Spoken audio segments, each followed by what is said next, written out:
Bonjour, dans cette vidéo nous allons parler du VIH, son développement, ses signes précoces ainsi que l'atteinte de certains organes et systèmes du corps humain. Restez jusqu'à la fin et abonnez-vous si ce n'est pas encore fait pour ne rien rater de nos futures vidéos.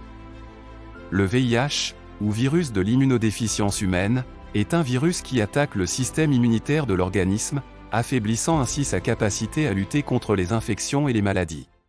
Voici les principales étapes du développement de l'infection par le VIH. L'entrée du virus dans l'organisme. Le VIH pénètre dans l'organisme principalement par contact avec certains liquides corporels contaminés, tels que le sang, le sperme, les sécrétions vaginales et le lait maternel. L'infection des cellules immunitaires. Une fois à l'intérieur du corps, le VIH cible principalement les cellules du système immunitaire appelées lymphocytes TCD4+. Ces cellules sont cruciales pour coordonner la réponse immunitaire de l'organisme. La réplication du virus. Le VIH utilise les mécanismes cellulaires pour se répliquer à l'intérieur des lymphocytes TCD4+. Il produit alors de nombreuses copies de lui-même, ce qui entraîne une augmentation de la charge virale dans l'organisme. La destruction des cellules CD4+, à mesure que le VIH se réplique, il endommage et détruit progressivement les lymphocytes TCD4+.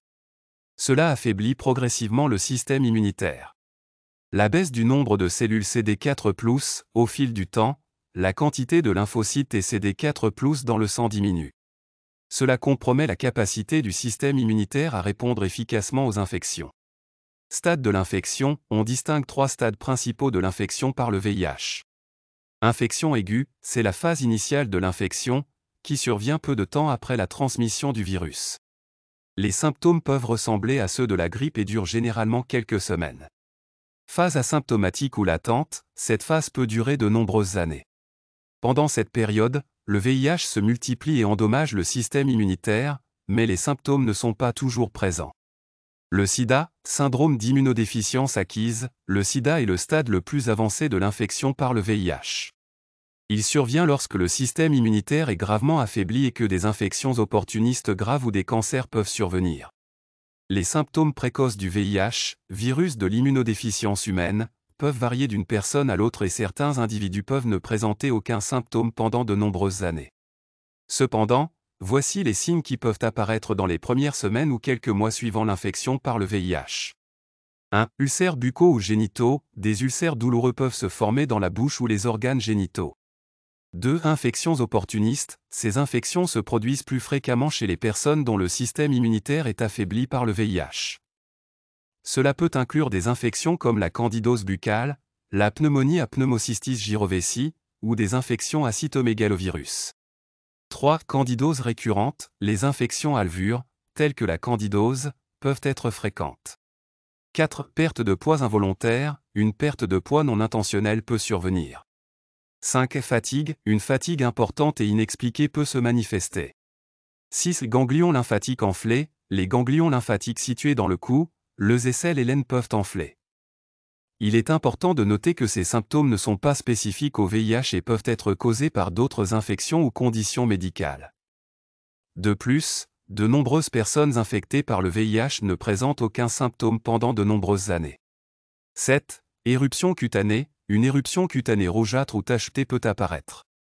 8. Symptômes pseudogrippaux. Cela peut inclure des symptômes similaires à ceux de la grippe tels que fièvre, maux de tête, frissons et fatigue. 9. Douleurs articulaires. Certaines personnes peuvent ressentir des douleurs articulaires. 10. Nausées, vomissements ou diarrhée. Des troubles gastro-intestinaux peuvent se produire. 11. Troubles neurologiques. Cela peut inclure des symptômes tels que des engourdissements ou des picotements dans les membres, des problèmes d'équilibre ou des maux de tête sévères.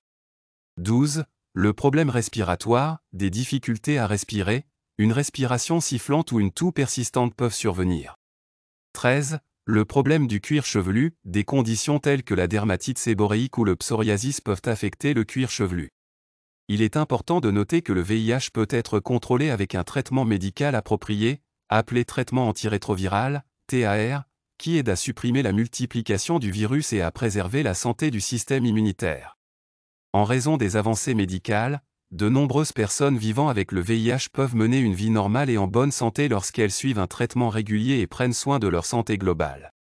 Le VIH, virus de l'immunodéficience humaine, peut affecter divers organes et systèmes du corps humain. Voici les organes les plus fréquemment touchés par le VIH, avec des détails sur leurs implications. Système immunitaire. Le VIH cible spécifiquement les cellules du système immunitaire, en particulier les lymphocytes TCD4+. Ces cellules sont essentielles pour coordonner la réponse immunitaire contre les infections. L'infection par le VIH affaiblit progressivement le système immunitaire, ce qui peut conduire à des infections opportunistes graves.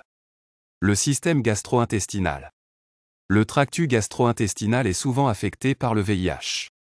Cela peut entraîner des problèmes tels que la diarrhée, les nausées, les vomissements, les douleurs abdominales et d'autres troubles gastro-intestinaux. Le système respiratoire. Les poumons peuvent être touchés par des infections opportunistes telles que la pneumonie à pneumocystis jirovecii, qui est plus fréquente chez les personnes atteintes du VIH. Le système nerveux. Le VIH peut affecter le système nerveux central, provoquant des problèmes neurologiques tels que des troubles cognitifs, des maux de tête, des troubles de l'équilibre et dans les cas plus graves, une encéphalopathie associée au VIH. Le système cardiovasculaire. Les personnes atteintes du VIH ont un risque accru de problèmes cardiovasculaires, y compris les maladies cardiaques et les accidents vasculaires cérébraux. Le système génito-urinaire. Le VIH peut provoquer des infections du tractus urinaire, des infections génitales et d'autres problèmes dans la région génitale et urinaire. Le système hépatique. Le VIH peut également affecter le foie. Les personnes atteintes du VIH sont plus susceptibles de développer des infections hépatiques, en particulier l'hépatite B et l'hépatite C, qui peuvent entraîner une hépatite chronique et des complications hépatiques. Le système musculo-squelettique. Les douleurs musculaires et articulaires peuvent être des symptômes du VIH. Dans certains cas, des problèmes liés aux os et aux articulations peuvent survenir. Il est important de noter que de nombreuses personnes vivant avec le VIH peuvent bénéficier d'un traitement médical, notamment d'une thérapie antirétrovirale, TAR, qui aide à contrôler la réplication du virus et à maintenir un système immunitaire en bonne santé.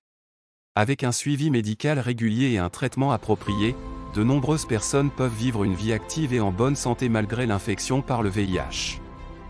Si vous avez aimé la vidéo, dites-nous en commentaire, partagez-le avec vos proches, et si vous n'êtes pas encore abonné, abonnez-vous à la chaîne pour ne rien rater de nos futures vidéos. Merci, la paix sur vous.